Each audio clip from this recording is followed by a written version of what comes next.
எம்ஜிஆருடைய தீவிர ரசிகன் நான். ஆனால் இவருடைய தீவிர பக்தன், இவருடைய தீவிர விசுவாசி நான். அது சமாதி இல்லைங்க, அது சந்நிதி. திமுக தொண்டன் ஒவ்வொருத்தருக்கும் அது ஒரு குலதெய்வ கோயில். அது என்னடா வடிவேலு, என்ன பிரச்சனை, எதுவும் பிரச்சனையா? இல்லை, ஒன்றும் இல்லை. அந்த புலிகேசி படம் ரிலீஸ் பண்ண விட மாட்டேங்கிறாங்க. ராஜா குதிரையில் போகக்கூடாதுங்கிறாங்க. ராஜா குதிரையில் போகாமல் குவாலிஸ்ல ஆடா போவார். அருமை சகோதரர் விளையாட்டுத்துறை அமைச்சர் உதயநிதி. அது விளையாட்டு பிள்ளையாக இருந்தாலும் அது விளையாட்டாக இருந்தாலும் அலாட்டாக இருக்கும். ரொம்ப ரொம்ப பயங்கரமான ஆள்.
எல்லோரும் ஆவலுடன் எதிர்பார்க்கும் மதிப்புக்கும் மரியாதைக்கும் உரிய அண்ணன் வைகை புயல் வடிவேலு அவர்கள் உங்களுடைய பலத்த கரகோஷத்துடன் இப்போது சிறப்புரையாற்றுவார்.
எல்லாருக்கும் வணக்கம்.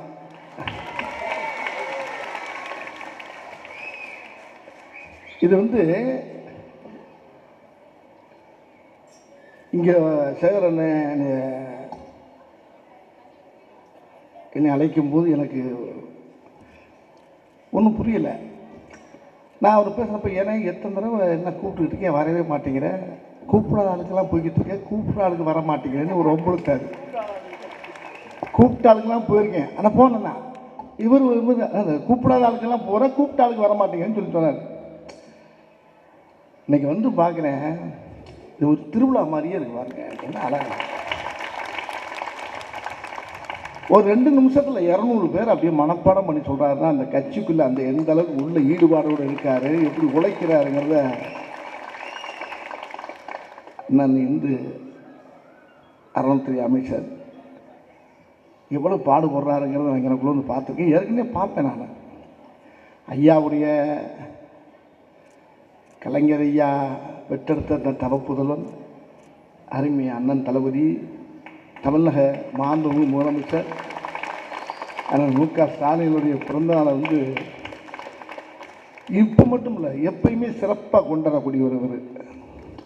அதுக்கு முன்னால் என்னுடைய சகோதரி பர்வீன் சுல்தான் அவர்களுக்கு முதல்ல நான் மன்னிப்பு கேட்டுக்கிறேன். நான் ஏன்னா அந்த அம்மா பெரிய படிப்பாற்றல் உள்ளவங்க, நம்ம 5ஆம் கிளாஸ் தான், அந்த ஏரியாவை தாண்டலை. அதை நம்ம வீட்டில் போய் திருப்பி ரெக்கார்ட் பண்ணி போட்டு போட்டு பார்த்தாட்டா உள்ளே என்னன்றதை கண்டுபிடிக்க முடியும் நம்மளால். அந்தளவுக்கு ஒரு ஆற்றல், அறிவு, பெரிய சிந்தனையாளர் அவங்க. நேற்று இரவு கூட அவங்களுடைய இதை பூரா பார்த்துக்கிட்டே இருப்பேன். அப்பப்போ நல்லா பேசுவாங்க. அப்போ பேசும்போது தன்னுடைய மகனுக்கு ஒரு ஒரு அறிவுரை சொன்னதாக பேசுகிறாங்க. கூட்டத்திலேருந்து வர்றப்ப முகம் தெரியுது, பேர் மறந்து போச்சு. அதில் ஒரு வார்த்தை அவங்க சொல்லுவாங்க. மகன் கேட்டாராம், அம்மா எப்பயுமே 23 வயசாக அவருக்கு, என்ன உன் கண்ட்ரோல்லே என்னை வச்சுருக்கியம்மா, நியாயமான்னு கேட்டாராம்.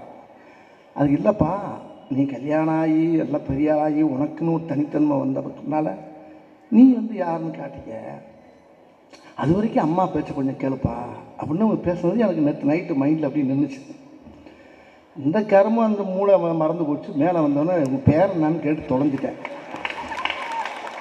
இது வரலாறை விட பெரிய தகராறாக இருக்கும் போல் இருக்குது. ஐயா பிறந்தநாள் அன்னைக்கு, முதலமைச்சருடைய பிறந்த அன்னைக்கு இது பெரிய பஞ்சாயத்து ஆயிரும் போல் இருக்குன்னு எனக்கு லேசாக குடலை புரட்டிடுச்சு. அப்போ கூட பாருங்க, என்னுடைய பெயர் பர்வீன் சுல்தான், என்னுடைய படிப்பு ஆஹா ஓஹோ ரைட்டு, நான் எழுதிக்கிறேன்னா அங்கே எழுதக்கூடாது, இங்கே எழுதணும். அங்கே கூட அது கரெக்ட் தானே, பார்த்தீங்களா? இங்கே எழுதுனா அது வந்து வேற மாதிரி காதல் ஆயிரும்ல, அது தப்பாயிரும். இங்கே எழுதுனா தான் மூளை. வாத்தியார் இல்லை, பேசலை, பாடமே நடத்திட்டு போயிருக்காங்க பாருங்க. எவ்வளோ பெரிய சிந்தனையாளர், எவ்வளோ அறிவாளரை கொண்டாந்து வச்சுருக்காங்க. உண்மையிலே மன்னிச்சுக்கங்க சகோதரி அவர்களே, இனிமேல் இந்த பேரை மறக்க மாட்டேன். நான் இப்போ பேர் ஞாபகம் இருக்கு. இந்த வர்ற பாதையில் பூரா எல்லாம் போகிறாங்க. அங்கே வர போயிட்டு வந்தேன்னா தலைவரை போய் பார்த்தாங்க அவருடைய. அதே மாதிரி எங்கள் ஐயா எஸ்பி, பெரிய தமிழ் திரையுலகத்துக்கு கிடந்த ஒரு பெரிய சொக்கத்தங்க அவர். இளையராஜாவின் மோதங்கிற படத்துக்கு இவர் தான் எனக்கு டைரக்ட் பண்ணுற மாதிரி இருந்து அந்த படத்தை அவர் எதனால் அந்த படம் நழுவுச்சுங்கிறது இன்றைக்கி அவர் சொல்லி தான் எனக்கே தெரியுது. அவங்க டைரக்ஷன் நடிக்க வேண்டியது மிகப்பெரிய டைரக்ட். எளிமையாக சாதாரணமாக ஒரு படத்தை ஒரு ரஜினிகாந்தாக இருக்கட்டும், ஒரு கமலஹாசனாக இருக்கட்டும், யாராக இருக்கட்டும், 30 நாள் 35 நாளில் படத்தை முடிச்சிடுவார். அவ்வளோ ஆற்றல், அவ்வளோ அறிவு சாதாரணமாக. அப்படிப்பட்ட மிகப்பெரிய மகான் அவர். தமிழ் சினிமாவுக்கு கிடைச்ச ஒரு ஏபி நாகராஜன், ஒரு டிஆர் பந்துலு, இந்த வரிசையில் வரக்கூடிய ஒரு டைரக்டர் அவர். இன்றைக்கி அவர் பேசின பேச்சை பார்த்தீங்கன்னா, இந்த கலைஞர் ஐயாவை பற்றியும், அந்த ஐயா தமிழக முதல்வர் மாண்புமிகு ஐயா ஸ்டாலின் அவருடைய கஷ்டத்தையும் சொல்கிறப்போ, அடடா இதெல்லாம் வந்து இவங்கள மாதிரி ஆளுங்க முன்னால் கேட்கும்போது தான் நம்மளுக்கு மனசில் ரொம்ப பதியுது. மற்ற சாதாரண இன்றைக்கி இருக்க பிள்ளைய சொல்கிறதுல எடுபடாது. அவர் சொல்கிறபோது அந்த அந்த வரியில் சொன்னார் பாருங்க, ஒரு தொண்டன் தமிழ்நாட்டுக்கு முதலமைச்சராக இருக்கார். ஒரு தொண்டன் கல்யாணம் பண்ணி 10 நாளில் சிறைக்கு ஸ்கூலுக்கு அனுப்புகிற மாதிரி அறிவிச்சிருக்காரு பாருங்க கலைஞர் ஐயா. அதை சொன்னார் பார்த்தீங்களா? ஸ்டாலின் வச்சன் பேரனால அந்த ஸ்கூலில் சேர்க்க மாட்டேன், பேரை மாற்றன்னு இருக்கான். நான் ஸ்கூலை தாண்டா மாற்றுவேன், பேரை மாற்ற மாட்டேன்னு இருக்கார் அவர். அவர் சொன்ன கதையை கேட்கும்போது அதே ஒரு படமாக அவர் டைரக்ட் பண்ணலாம். அவர் எவ்வளோ அழகாக பண்ணியிருக்காரு. ஆனால் அதுக்கப்புறம் ஜெயிலுக்கு அனுப்புறத ஸ்கூலுக்கு அனுப்புகிற மாதிரி அனுப்பியிருக்காரு பாருங்க. அதுதான் ஐயா கலைஞர் அவர்கள். இப்போ நான் இப்போ இங்கே வர்றதுக்கு முன்னால் அண்ணே, நான் என்னுடைய அன்பு அண்ணன், இது பார்த்து சாதாரண இல்லை, சேகர்பாபு அண்ணன். வெட்டு 1 துண்டு 2 தான் பேச்சு. யாருக்கு அஞ்சாத சிங்கம். மன வலிமை, தைரியம். எத்தனையோ சிறப்பான அமைச்சரில் இது ஒரு சிறப்பு. முதல்ல தமிழக முதலமைச்சர் ஐயா ஸ்டாலின் அவர்களுக்கு முதல்ல நன்றி சொல்லணும். இப்படிப்பட்ட ஒரு அறநிலைத்துறைக்கு இப்படி ஒரு அமைச்சரை தேர்ந்தெடுத்தார் பாருங்க. அடடா, எல்லா கோயிலையும் விளக்கெறிந்தியா, அவ்வளவு கோயில் அப்படி பிரகாசமா இருக்கு, இந்த மாதிரி இருக்கு, ஜெகஜோதியா இருக்கு. அவ்வளோ அழகா அந்த ஒவ்வொரு கோயில்களையும் அவ்வளோ அழகா அவர் எனக்கு கூட ஒரு பெரிய ஒரு விஷயம் பண்ணி கொடுத்தாரு. அது எனக்குன்னு சொல்ல முடியாது, எத்தனையோ கோயில் சொத்து பூரா ஆட்டையை போட்டு போகிறாங்க. ஏன் கோயில் எனக்கு குலதெய்வம், ஆனால் காட்டு பரமக்குடின்னு ஒரு கோயில். அந்த கோயிலில் ஒரு ஐயனார், என்னுடைய சாமி வந்து திருவேட்டுடைய ஐயனார் கருப்பு சாமி. அந்த கோயிலில் இருந்தாலும் ஒரு 23-24 ஏக்கர் ஆட்டையை போட்டு அவன் பூரா எல்லாம் கொய்யா ஐயா ஐயாலாம் போட்டுக்கிட்டு இருக்கான். அந்த மேட்ரை வந்து சொன்னல, முதல்ல பேப்பரை கொடுங்க இப்போ பாருப்பா கொஞ்ச நேரத்தில் அப்படின்னா, கொஞ்ச நேரத்தில் எப்படி முடியும் அப்படின்னு நான் உடனே ஊர்லேருந்து அந்த கோயில் பூசாரி பாக்கியராஜன் ஒருத்தர், அந்த ஊர் சொந்தக்காரர் முனிராஜன் ஒருத்தர், அந்த கோயில் அந்த ஊருக்கே பொறுப்பு, அந்த ஊர் கோயில் அது. உடனே அண்ணன்ட்ட கொண்டாந்து சீட்டை தான் கொடுத்தேன். கப்புன்னு காலையில் ஆள் அனுப்புனாரு, வாங்கி கொடுத்தாரு. இங்கே சுயநலத்துக்காண்டி நான் பேசலை, இது மாதிரி எத்தனையோ கோயில் சுத்த ஆட்டையை போட்ட இடத்த பூரா வாங்கி அதை அழகாக அந்த அறத்தில் சேர்த்து எல்லாம் ரொம்ப பேர் மனசை சந்தோஷப்படுத்தியிருக்காரு. உண்மையிலே ஒரு அருமையான ஒரு தேர்வு இது. தமிழக முதலமைச்சர் கரெக்டாக கண்டுபிடிச்சி தூக்கி வச்சிருக்காரு. இதுக்கு முன்னால் அறநிலையத்துறையெல்லாம் அதெல்லாம் இங்கே அப்படி இல்லை, ஸ்ட்ரெயிட்டாக தான்.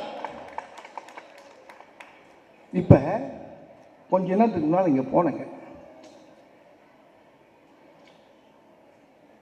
கலைஞர் ஐயா அவருடைய மணிமண்டபத்துக்கு போகிறதுக்கு முன்னால் சொன்னேன், ஆனால் அங்கே போயிட்டு நான் இங்கே வரவான்னு கேட்டேன்.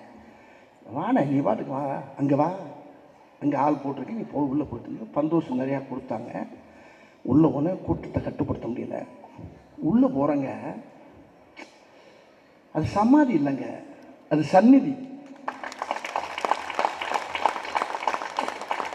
திமுக தொண்டன் ஒவ்வொருத்தருக்கும் அது வந்து ஒரு குலதெய்வ கோயில். அது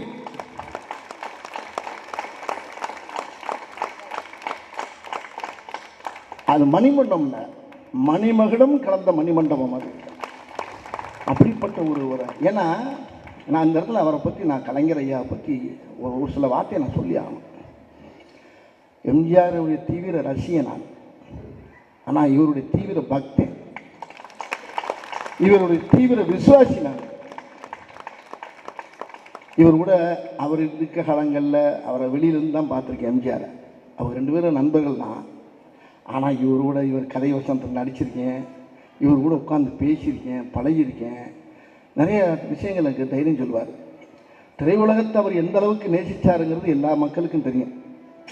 நான் அந்த கவிநடையில் பேச தெரியாது, என்னுடைய என்னுடைய என்னுடைய லாங்குவேஜில் பேசுகிறேன். நான் அவர்கிட்ட போய் நான் சொன்னேன், திரையுலகத்தை அவர் எப்படி நேசித்தார், திரைப்பட கலைஞர்களை எப்படி நேசித்தாருங்கிறது எல்லா மக்களுக்கும் தெரியாது.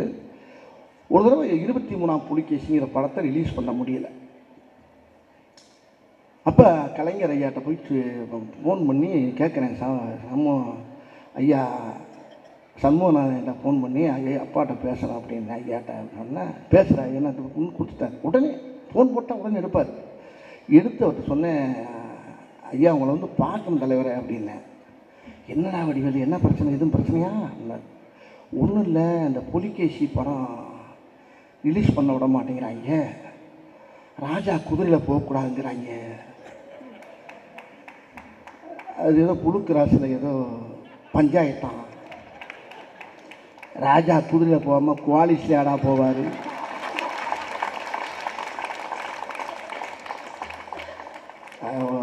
தலைவர் தெரியாமல் இல்லை, உங்களுக்கு தெரியுமே, தெரியும் வாங்க அப்படின்னார். உடனே அந்த படத்துடைய தயாரிப்பாளரை கூட்டிகிட்டு அவர் என்கிட்ட சொல்கிறார், தயாரிப்பாளர் 23ஆம் புலிகேசி படத்துடைய தயாரிப்பாளர் என்கிட்ட சொல்கிறார். நான் போனேன், 7 நிமிஷம் தான் டைம் கொடுத்தார். 22 நிமிஷம் அவர் இதுக்காண்டி பேசுகிறாரு. சமூகநாதா அந்த ராஜாவுக்கு போடியா அப்படின்னாரு. நம்ம ராசாவுக்கு போட சொன்னார். அவர் போட்டவுடனே ஏயோ ராஜா குதிரையில் போக்குறாங்கிறாங்களாம் இல்லையா, அது என்னன்னு பார்த்த உடனே இது போகிற மாதிரி ஏற்பாடு பண்ணியா குதிரையில் இருந்தார். நீ ராஜா தானே என்று அவரை கலாய்க்கிறார். வச்சுட்டு அதுக்கப்புறமா சொல்கிறார், அப்படி தான்யா ஓ எம்ஜிஆர் அப்படின்னாரு. என்னைய சின்ன வகுத்த கலைக்கு வச்சு எனக்கு ஓ எம்ஜிஆரா, ஓ எம்ஜிஆர் படத்தை அந்த காஞ்சி தலைவர் எழுதுனப்போ இப்படி தான்யா புலிகேசியில் ஒரு பஞ்சாயத்து வந்துச்சு, அப்போ கூட அதில் புலிகேசி மன்னனாக வருவார் எம்ஜிஆர், அது என்னால் பண்ண முடியலை, அப்புறம் அதை தூக்கிட்டோம், அதுக்கப்புறம் இந்த மேட்ரு கண்டிப்பாக அந்த படம் ரிலீஸ் ஆகிடும் அப்படின்னு சொல்லி எங்களுக்கு தைரியம் கொடுத்து ஒரு வாரத்தில் அந்த படத்தை ரிலீஸ் பண்ண வச்சது 23ஆம் புலிகேசி. இம்சை அரசன் 23ஆம் புலிகேசியை ரிலீஸ் பண்ண வச்சது ஐயா டாக்டர் கலைஞர் அவர்கள்.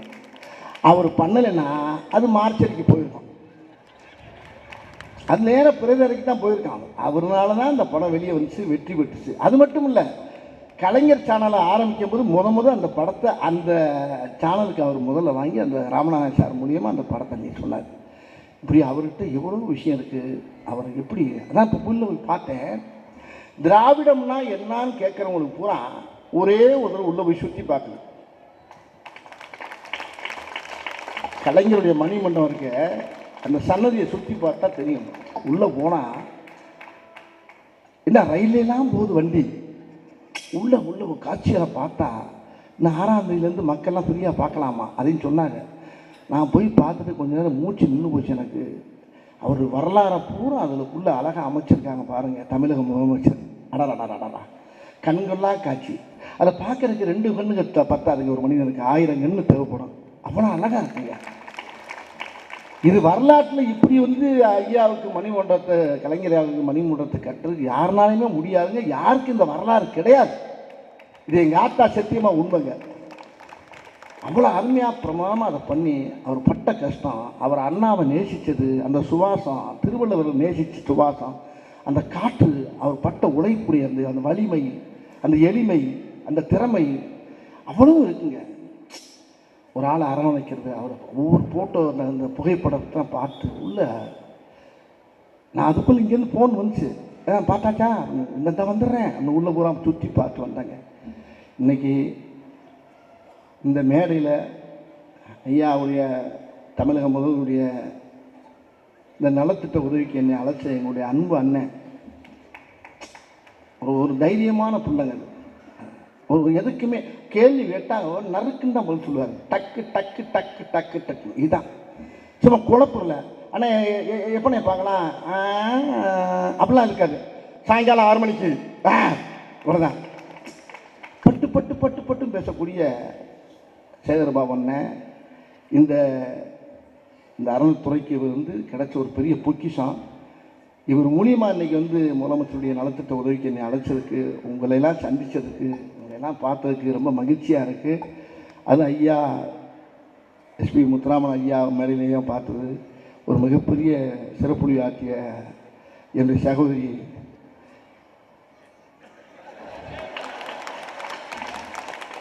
சுல்தான் அவர்களுக்கும் அங்கே கூட ஜர்க்கிலே இருக்குது. ஏதாவது பேசி மிகப்பெரிய அவங்களுடைய பேச்செல்லாம் நான் ரொம்ப ரசிப்பேன் நான். ஏன்னா நம்ம கீழே பேச வைக்க முடியும், எப்படி ஒவ்வொரு வரலாறையும் புட்டு புட்டு வைக்கக்கூடிய ஆள். அப்படிப்பட்ட எல்லாரையும் உங்களை சந்திச்சது, இங்கே இருக்க மக்களை பூரா சந்திச்சது பெருமையாக இருக்குது. இந்த இரவு எனக்கு பெரிய ஒரு நட்சத்திர மாதிரியே இருக்குது எனக்கு. ஐயா பல்லாண்டு பல்லாண்டு தமிழக முதலமைச்சர் நீரோடி வாழணும். அவருடைய பிள்ளை இருக்க பாருங்க, மாமன்னன் சொன்னாங்களே, அருமை அண்ணன், அருமை சகோதர விளையாட்டுத்துறை அமைச்சர் உதயநிதி. அது விளையாட்டு பிள்ளையாக இருந்தாலும் அது விளையாட்டாக இருந்தாலும் அலாட்டாக இருக்கும். ரொம்ப ரொம்ப பயங்கரமான ஆள். அவர்கிட்டெல்லாம் பேசியெல்லாம் தப்பிக்க முடியாது. அவன் 1000 பேச்சு பேசியா ஒரே வார்த்தையில் ஒரு பதில் சுட்டி போயிடுவார். அப்புறம் ஒரு தைரியசாலி அவர். இன்னைக்கு இளைஞர்களுக்கெல்லாம் பெரிய ஒரு இதாக கிடச்சிருக்காரு. அதே மாதிரி தமிழக முதலமைச்சர் அவர் சும்மாலாம் இந்த பதவியில் உட்காரல. அவர் ஐயா எஸ்பி ஐயா சொன்ன மாதிரி உடம்புல வடுவுகள் 10 நாளில் ஜெயிலுக்கு கொண்டு போய் சித்திரவை பண்ணி மிஸ்ஸாவில் போட்டு கசக்கி பிடிஞ்சு தான் வெளியே வந்தார். அப்படி கஷ்டப்பட்டு உழைச்சவர் தான் இன்றைக்கி நம்ம தமிழ்நாட்டுக்கு முதலமைச்சராக இருக்கார். அவருக்கு தோல்வியே வராதுங்க. நீங்கள் அவர் எப்பயுமே அவர் வெற்றி முகத்தை தான் நம்ம பார்ப்போமே தவிர தோல்வி முகத்தை நம்ம பார்க்க மாட்டோம், பார்க்க முடியாது. அந்த அளவுக்கு மக்கள் மத்தியில் ஒரு சிறப்பான ஒரு முதலமைச்சர் நம்மளுக்கு கிடைச்சிருக்காரு. அவர் நீரோடி பல்லாண்டு பல்லாண்டு வாழணும்னு என்னுடைய குலதெய்வ ஐயனாரை நான் வேண்டிக்கிறேன். எல்லாருக்கும் வணக்கம். உங்களை சந்திச்சதுக்கு ரொம்ப நன்றி நன்றி நன்றி நன்றி. மீண்டும் சந்திக்கிறேன்.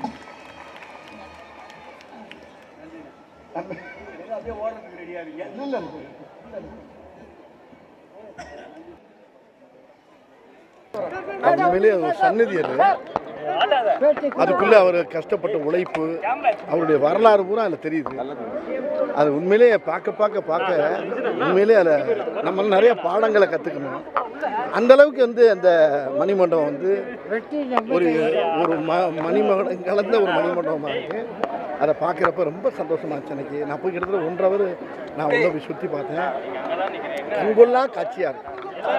அதான் அது சமாதி இல்லை, அது சன்னதி. அது ரொம்ப அற்புதமாக இருக்குது. அவர் பட்ட உழைப்பு, அவர் பட்ட கஷ்டங்கள், அதை பூரா அதை வந்து ரொம்ப பிரமாணமாக வந்து அமைச்சிருக்கார் தமிழக முதலமைச்சர். அதை எல்லா மக்களும் போய் பார்க்கணும். நான் அந்த பெருமைக்கு சொல்லாத, இது மாதிரி ஒரு மணிமண்டபம், இது மாதிரி ஒரு நினைவிடத்தை அமைக்கிறது ரொம்ப கஷ்டங்கிறத என்னால் உணர முடிஞ்சதை நான் போய் பார்த்தேன். கண்டிப்பாக எல்லா மக்களும் போய் பாருங்கள். 6ஆம் தேதி எல்லாருக்கும் இலவசமாக அதை வந்து பண்ணுறாங்க.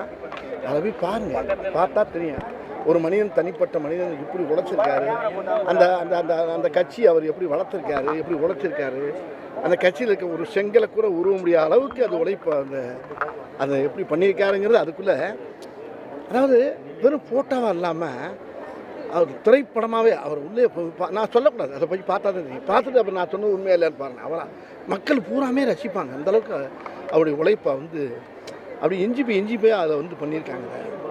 அதில் எவ்வளோ இவங்க உழைச்சி உழைப்பு, அதோட தமிழக முதலமைச்சர் எவ்வளோ அழகாக மக்களுக்கு கொண்டு சேர்த்துருக்காருங்கிறத நீங்கள் எல்லாரும் இதில் போய் பார்க்கலாம்.